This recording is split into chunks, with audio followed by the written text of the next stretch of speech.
शांता का एक ही बेटा था, अतुल, जिसे पढ़ा लिखा कर कामयाब बनाने में शांता ने अपना सब कुछ दांव पर लगा दिया। अतुल ने बहुत कम उम्र में अपने पिता को खो दिया। इसके बाद शांता ने अकेले ही सब संभाला।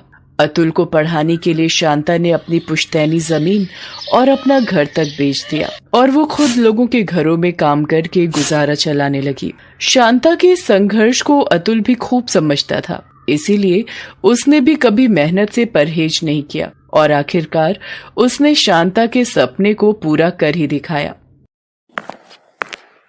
माँ, कहाँ हो माँ? जल्दी आओ। क्या हो गया? क्यों पूरा घर सिर पर उठा रखा है तूने? बात ही कुछ ऐसी है माँ, आप भी जब सुनोगी ना तो खुशी से नाचने लगोगी। माँ, आपको याद है पिछले महीने मैंने दिल्ली की एक कंपनी में इंटरव्यू दिया था? माँ, वहाँ से ये ऑफर लेटर आया है। मतलब वे लोग मुझे जॉब दे रहे हैं। सीनियर मैनेजर की पोस्ट ऑफर हुई है माँ, और सैलरी पूरे 50,000। शांता सच में खुशी से नाचना चाहती थी, लेकिन ऐसा नहीं कर सकी। घुटनों में दर्द जो था उसके, लेकिन फिर भी अतुल उसके जज्बात समझ गया, क्योंकि शांता की खुशी उसकी आंखों से जो बह रही थी। अतुल ने शांता को गले से लगा लिया और बोला, बस माँ, अब तक तुमने जितनी भी तकलीफें झेली हैं, ऊपर वाले ने उन सब का फल दे दिया है। अब आप और मैं दिल्ली जाकर रहेंगे।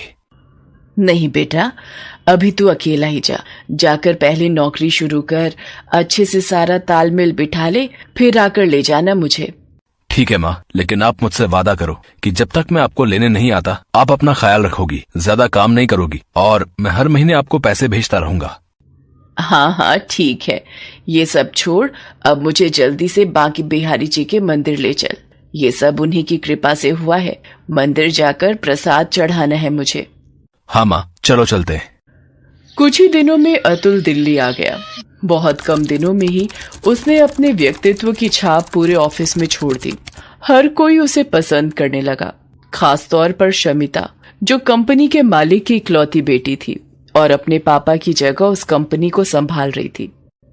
Wow, very nice mister Atul, आपकी लीडरशिप में कंपनी की ग्रोथ बढ़िया है। It's absolutely commendable. Thanks a lot ma'am. सिर्फ थैंक्स से काम नहीं चलेगा, आपको मुझे ट्रीट देनी पड़ेगी। जी, आपको मैं कैसे? Take it easy. अपने ऑफिस से थोड़ी दूर जो कॉफी शॉप है, बस वहीं पर एक कॉफी पिला दीजिए, इतना ही बहुत है। एक्चुअली फ्यूचर प्लान्स को लेकर आपसे कुछ डिस्कस करना है जो ऑफिस में ठीक नहीं रहेगा, तो बस इसीलिए मैं आपसे कॉफी शॉप में मिलना चाह रही थी, अगर आपको ठीक लगे तो। जी, क्यों नहीं। See you in the coffee shop ma'am. अपने काम को लेकर अतुल की मेहनत और जज्बे ने शमिता को बहुत प्रभावित किया था, इसीलिए वो अतुल को कंपनी के बड़े फैसलों में शामिल करना चाहती थी। इसे लेकर ही उन दोनों के बीच कॉफी शॉप में बातें होने लगी कि तभी। तो यहाँ क्या कर रही है? ओह, तो नया आशिक पाल लिया तूने। देख, मेरी बात सुन, इस सबसे कुछ होने वाला नहीं है। शादी तो तेरी मुझसे ही होगी, समझी? दिन में सपने देखना छोड़ दो रॉकी। और हाँ, एक बात और, मैं यहाँ क्या कर रही हूँ, किसके साथ बैठी हूँ, it's not your concern, so please mind your own business. अच्छा, तो तू खुद को बड़ी बिजनेस वुमन समझने लगी है? हाँ, याद रख, आज भी तेरी कंपनी मेरे पापा की बदौलत ही चल रही है, तो तुझे करना तो वही होगा जो मेरे पापा चाहेंगे, मतलब जो मैं चाहूंगा। शमिता को बहुत गुस्सा आ रहा था। उसने फौरन अतुल को वहां से चलने का इशारा किया, फिर कॉफी शॉप से बाहर। मैम, ये मिस्टर राकेश है ना, मीर चंदानी सर के बेटे? हाँ, कंपनी को बचाने के लिए क्या कुछ दाव पर लगा है, ये तो तुम समझ ही गए होगे Atul. Please for God sake मुझे इस हैवान से बचा लो। हमें कैसे भी करके कंपनी को अपने हाथ में लेना ही होगा अतुल, चाहे जो हो जाए। शमिता का इशारा अतुल समझ गया था। अतुल ने खूब मेहनत की और शमिता के साथ मिलकर कुछ ही महीनों में कई प्रोजेक्ट्स हासिल किए, जिनकी बदौलत जल्दी ही शमिता ने पूरी कंपनी को टेक ओवर कर लिया। अतुल, तुमने जो मेरे लिए किया है उसका एहसान मैं कभी नहीं चुका सकती। Thank you so much Atul. No ma'am, मैंने जो भी किया वो मेरा काम था। अच्छा, तो इसका मतलब तुम ये सब मेरे लिए नहीं कर रहे थे?